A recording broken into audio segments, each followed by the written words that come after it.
नमस्कार मेरे प्यारे साथियों, स्वागत है आपका अपने YouTube चैनल पवन हिस्ट्री क्लासेज में। साथियों, आज हम जानेंगे सालंक्यन वंश के बारे में और उनके बाद में विष्णुकंडिन वंश के बारे में।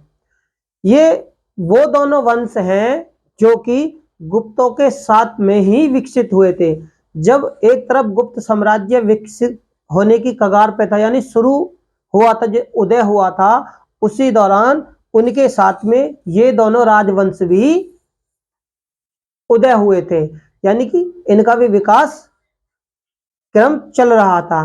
तो मेरे प्यारे साथियों, आज हम जानेंगे सालंक्य वंश और विष्णुकंडिन वंश के बारे में, इनसे संबंधित क्वेश्चनों के बारे में, इनसे संबंधित भाई पेपरों में किस प्रकार से क्वेश्चन इनके ऊपर पूछे जाते हैं उनके बारे में। ये दोनों बहुत ही छोटे राजवंश हैं। छोटे राजवंश हैं तो इसका मतलब यह नहीं है कि पेपरों में इनसे ना पूछा जाए, ठीक है, इनसे भी पेपरों में पूछा जा सकता है। इसलिए हर छोटे से छोटे राजवंश की जानकारी भी होना आपको बहुत जरूरी है। तो मेरे प्यारे साथियों, देरी ना करते हुए शुरू करते हैं। सालंक्यन वंश, ये जो राजवंश है, इसकी उत्पत्ति के बारे में अगर हम बात करें कि भाई सबसे पहले इस राजवंश की उत्पत्ति कहां हुई, कब हुई, कैसे हुई, ठीक है, तो उसमें बात करते हैं। इसकी जो उत्पत्ति है वो आंध्र क्षेत्र में है। क्या उत्पत्ति का जो क्षेत्र था जहां से इनके जो उदय हुआ वो आंध्र क्षेत्र में हुआ था। और इनका जो समय है, इस राजवंश का समय किसका, सालंक्यन वंश का जो उदय है वो 300 ईस्वी से 440 ईस्वी है, ठीक है। 440 ईस्वी का मतलब आप समझ गए कि एक तरफ गुप्तों का शासन चल रहा था, तो दूसरी तरफ 300 से 440 यानी सालंक्यन वंश का भी शासन चल रहा था। दूसरी तरफ वाकाटक वंश का भी शासन चल रहा था। तीसरी तरफ विष्णुकंडिन वंश का भी शासन चल रहा था।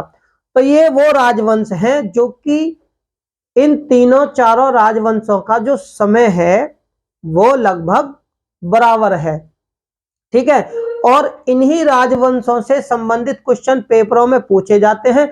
उनके बारे में मैं आपको अपनी आने वाली वीडियो के माध्यम से जानकारी दूंगा, क्योंकि ज्यादातर क्वेश्चन अब जो आते हैं कंपटीशन में, पेपरों में, बहुत जो क्वेश्चन ज्यादातर आते हैं ना, हार्ड करने के लिए, मिलान के लिए आते हैं। क्योंकि ये जो मैंने अभी आपको राजवंश बताए, उन राजवंशों में ये क्या है, बराबर वाले राजवंश हैं कि एक तरफ गुप्त थे, एक तरफ वाकाटक वंश थे, एक तरफ सालंक्यन थे, एक तरफ देखो विष्णुकंडिनीय वंश थे, तो दूसरी तरफ कदम्ब भी थे। कदम्ब हो गए, कलचुरी हो गए, मोखरी हो गए, ठीक है ना। तो ये क्या है, इनसे एक एक दो दो शासक या इनके अभिलेख या इनके विद्वान या इनके अंदर जो महत्वपूर्ण घटनाएं घटी शासन के दौरान, उनसे क्वेश्चन उठाकर मिलान के लिए पूछ लिए जाते हैं। तो मैं नहीं चाहता मेरे प्यारे साथियों आपसे कोई भी क्वेश्चन पेपरों में छूट जाए, ठीक है। तो देरी ना करते हुए शुरू करते हैं। सालंक्यन वंश, इसका समय 300 से 440 ईस्वी का मध्य शासन है। और ये कहां पर स्थित था, अब जान लेते हैं कि जो राजवंश था ये कहां पर स्थित था। तो कहां था, गोदावरी और कृष्णा नदी घाटी, गोदावरी कृष्णा नदी घाटी के मध्य में स्थित था। अब हमें इनके बारे में जानकारी मिल गई कि भाई आंध्र तो क्षेत्र था, इनका समय 300 से 440 ईस्वी था जब ये इस राजवंश का शासन चल रहा था, ठीक है। गोदावरी कृष्णा नदी घाटी के मध्य में था। अब इनकी राजधानी के बारे में जान लेते हैं। भाई इनकी राजधानी कौन सी थी, तो इनकी राजधानी थी वेंगी, ठीक है, इनकी राजधानी वेंगी थी। अब वेंगी को वर्तमान समय में, जरूरी नहीं है पेपरों में पुराना ही इतिहास दोहरा दिया जाए, पुराने स्थान के बारे में या पुरानी राजधानी के बारे में या क्षेत्र के बारे में पूछ लिया जाए। वर्तमान में जो इस चीज को इनको बोला जाता है उनके बारे में भी भाई एग्जामिनर पूछ सकता है, ठीक है। तो इनके बारे में जान लेते हैं कि वर्तमान में अब हम इन्हें किन नाम से इनके स्थान को जानते हैं। तो क्या है, पश्चिमी गोदावरी के निकट। देखो भाई मेरे प्यारे साथियों, अब हम इस स्थान को पश्चिमी गोदावरी के निकट एलेरू, क्या एलोरी के नाम से जानते हैं। सालंकेयान राजवंश का जो वर्तमान का जो क्षेत्र है वो एलेरू के नाम से जाना जाता है। ठीक है, और अगर इसकी स्थिति पूछ ली जाए कि भाई किनके मध्य में स्थित था, तो गोदावरी कृष्णा नदी के मध्य में। राजधानी वेंगी थी, लेकिन अब वेंगी को किस नाम से जाना जाता है, तो एलेरू के नाम से। प्राचीन मान्यताओं के अनुसार जिस प्रकार से दंत कथाएं होती हैं जो कि एक कहानी तौर पर होती हैं, उसी प्रकार कुछ प्राचीन मान्यताएं हैं। उनके अनुसार क्या मालूम चलता है हमें इस राजवंश के बारे में कि यहाँ के जो शासक थे वो ब्राह्मण थे। ये प्राचीन मान्यता है कि जिस प्रकार कोई बहुत ज्यादा प्राचीन व्यक्ति ये कह दे कि भाई उस राजवंश के शासक तो ब्राह्मण थे, तो उसी प्रकार ये मान्यताएं हैं प्राचीन के वो ब्राह्मण, यहाँ के जो शासक थे वो ब्राह्मण थे।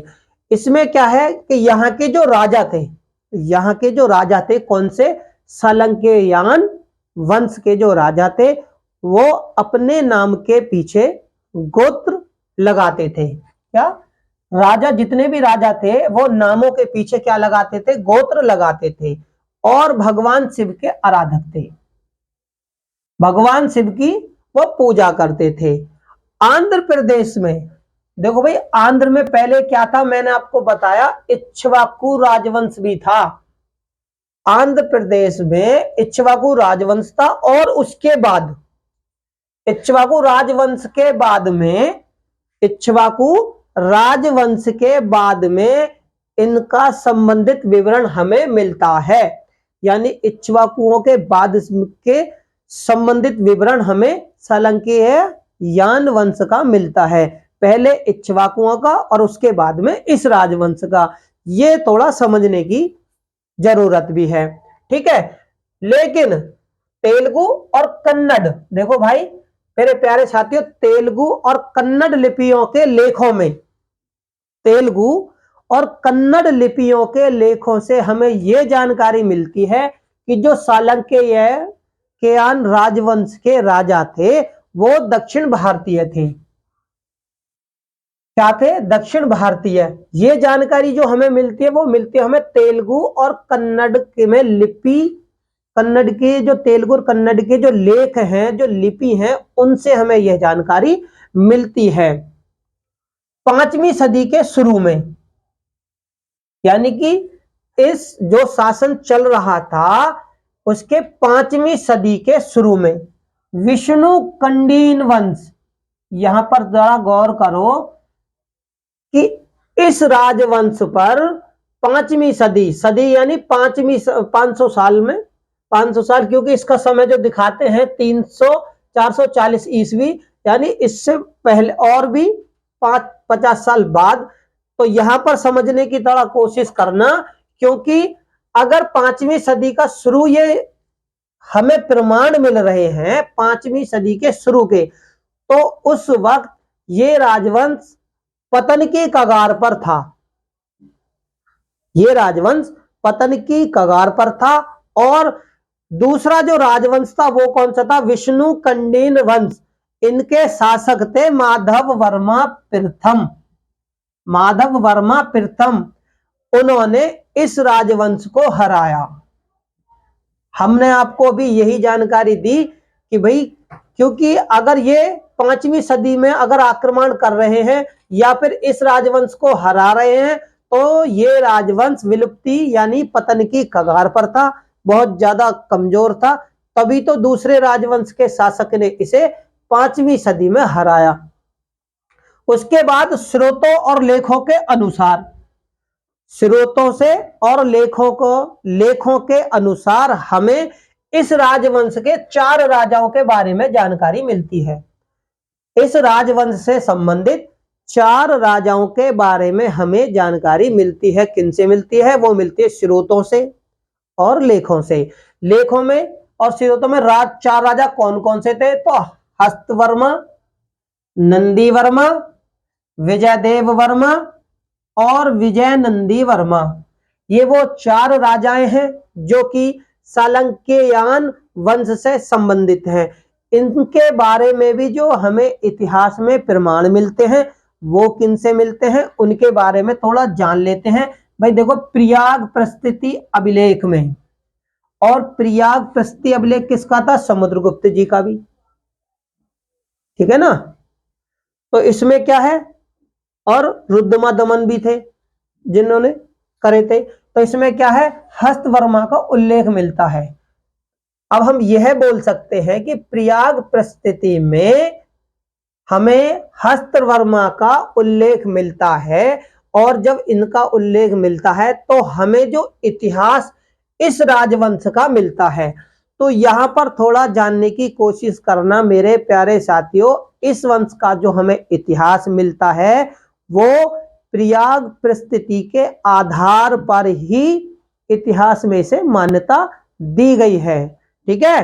तो कहां से मिलता है?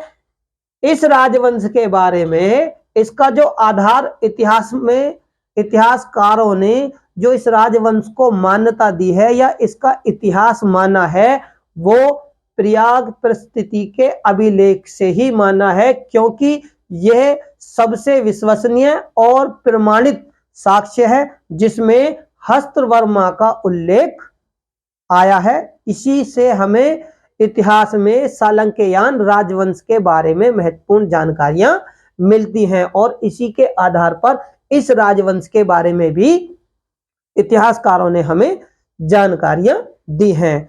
तो मेरे प्यारे साथियों, उम्मीद करता हूं कि आपको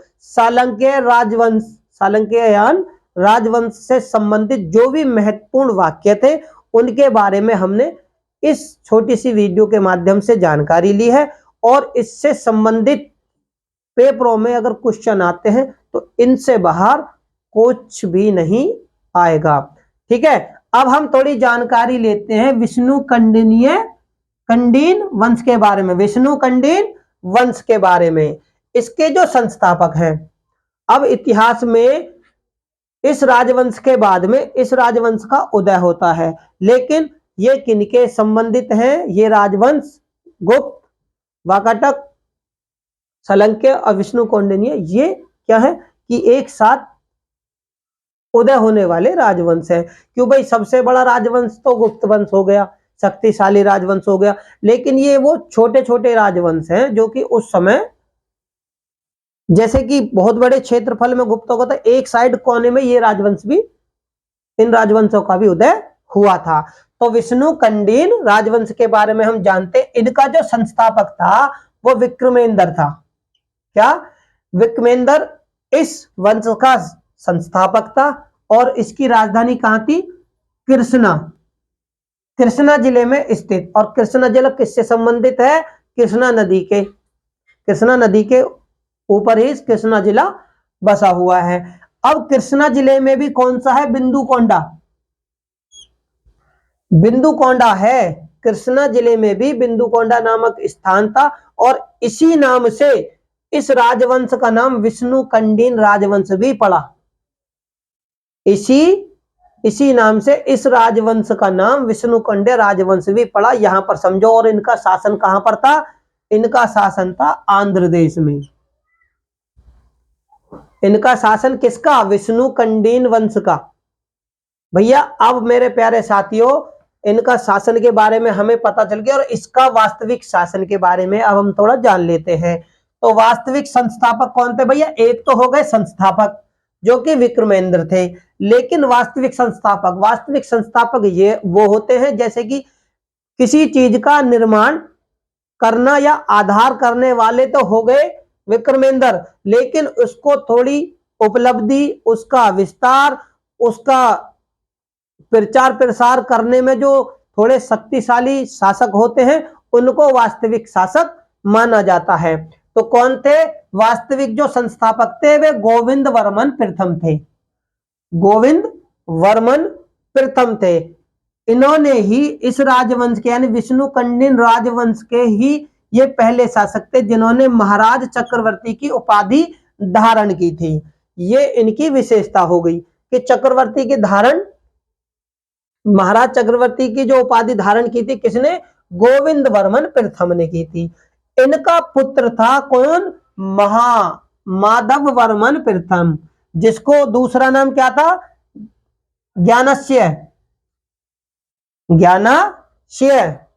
तो मेरे प्यारे साथियों यहां पर थोड़ा सा गौर कीजिएगा, इसलिए मैंने ये वीडियो एक साथ बनाई है कि देखो गोविंद वर्मन प्रथम उन्होंने चक्रवर्ती की उपाधि धारण की। इनके जो पुत्र थे वो थे माधव वर्मन प्रथम। इन्होंने ही चालुक्य या वंश के यानी कि यहां पर देखो विष्णुकंडिन वंश के शासक थे जिन्होंने इस राजवंश को हराया था। ठीक है, इनका दूसरा नाम ज्ञानस्य भी था। इनका विवाह, किनका? माधव वर्मन प्रथम का विवाह वाकाटक राजकुमारी के साथ हुआ था। कौन थी वो राजकुमारी जिनके साथ? तो वो वाकाटक राजवंश की राजकुमारी थी। और इनके शासन से संबंधित और जीवन से संबंधित कुछ महत्वपूर्ण वाक्य हैं, उनके बारे में हम जान लेते हैं कि ये जो माधव वर्मन शासक थे शक्तिशाली तो थे ही, इन्होंने क्या क्या चीजें की उनके बारे में थोड़ा जान लेते हैं। क्या?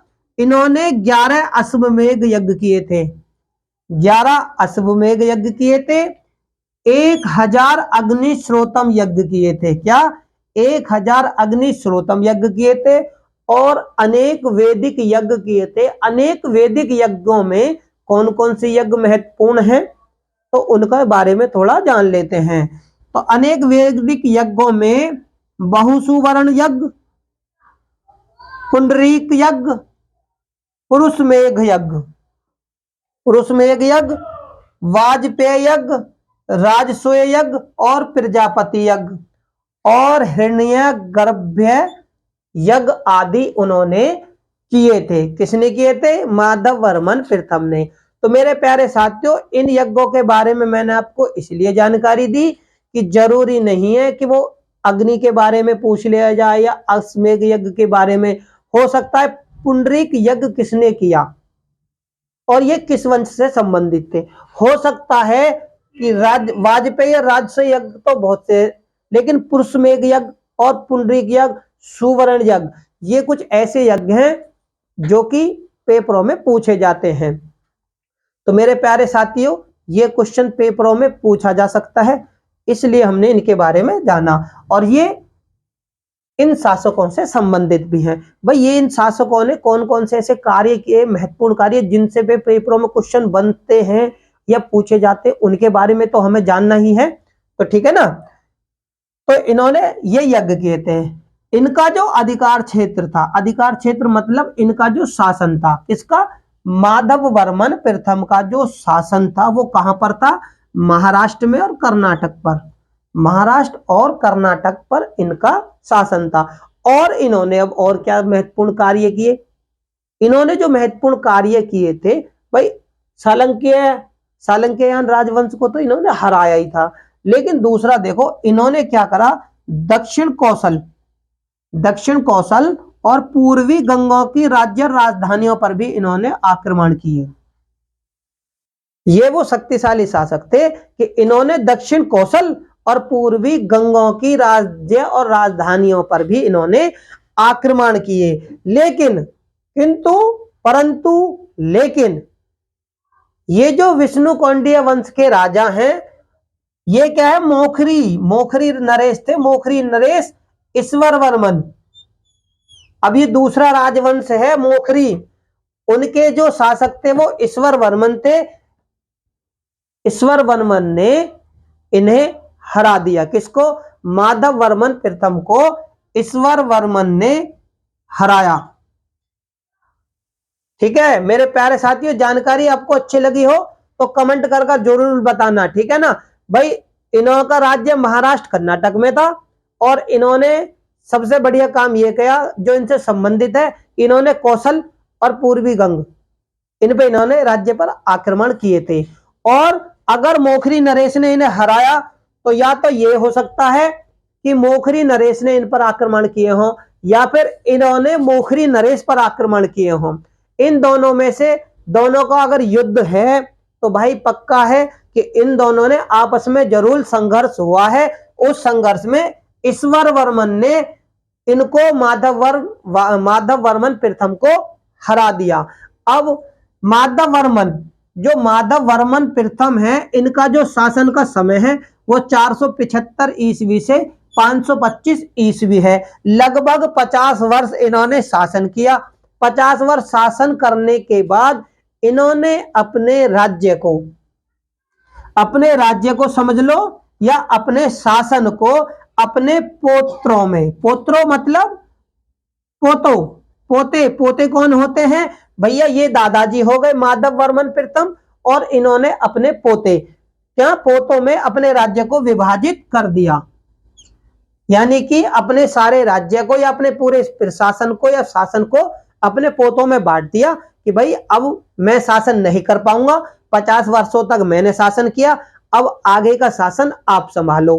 ठीक है, तो मेरे प्यारे साथियों, पेपरों में क्वेश्चन बन सकता है कि कौन से ऐसे शासक थे जिन्होंने अपने राज्य को अपने पोतों में विभाजित किया। क्योंकि अपने बेटे के लिए तो बहुत से राजाओं ने सिंहासन त्याग दिया और संन्यास ले लिया, लेकिन ये पहले ऐसे दादाजी हैं मेरे हिसाब से जिन्होंने अपने पोतों में ही अपने राज्य को विभाजित कर दिया। तो ये क्वेश्चन पेपरों में बन सकता है। इसी प्रकार से क्वेश्चन पेपरों में बनते भी हैं। उदाहरण के लिए मैं एक दो क्वेश्चन आपको बना के भी दिखाऊंगा। अंतिम शासक किसका? विष्णुकंडिन वंश का अंतिम जो शासक था वो गोविंद वर्मन द्वितीय थे। कौन थे? गोविंद वर्मन द्वितीय। ये इस वंश के अंतिम शासक थे। इन्हें किसने हरा दिया? इनका जो संघर्ष हुआ वो पुलकेशिन द्वितीय के साथ हुआ। इनका जो लड़ाई हुई, जो संघर्ष हुआ इस राजवंश के अंतिम शासक का, वो पुलकेशिन द्वितीय जी के द्वारा हुआ। और पुलकेशिन द्वितीय जी शक्तिशाली राजा थे, तो उन्होंने क्या करा, इन्हें एक तो हरा दिया और हराने के बाद भी इन्हें अपदस्थ कर दिया, यानी इन्हें इनके पद से भी हटा दिया। सिंहासन पे जो ये राजा थे उस पर से पुलकेशिन द्वितीय ने इन्हें हरा दिया। ये जो राजा थे कौन से? विष्णुकंडिन वंश के। ये जो राजा थे विष्णुकंडिन वंश के राजा थे, वो अपने आप को स्वयं को क्या कहते थे? परम महेश्वर बताते थे। ये अपने आप को परम महेश्वर से संबोधित करते थे, बताते थे। इनके जो कुल देवता थे वो श्री पर्वत स्वामीन थे। क्या? श्री पर्वत स्वामीन थे। तो मेरे प्यारे साथियों, उम्मीद करता हूं कि आपको सालंके यानवंश और विष्णुकंडिन वंश से संबंधित महत्वपूर्ण वाक्यों के बारे में जानकारी मिली होगी, जो कि पेपरों में पूछी जाती है। इससे बाहर पेपरों में कुछ नहीं पूछा जाएगा। तो मेरे प्यारे साथियों, अगर मेरी वीडियो आपको अच्छी लगे तो इसे लाइक, शेयर और चैनल को सब्सक्राइब करना ना भूलें। बेल आइकन को दबाना बिल्कुल भी ना भूलें। डिस्क्रिप्शन बॉक्स में लिंक दिया हुआ है, आप मेरी पिछली वीडियो को वहां पर जाकर देख सकते हैं। धन्यवाद।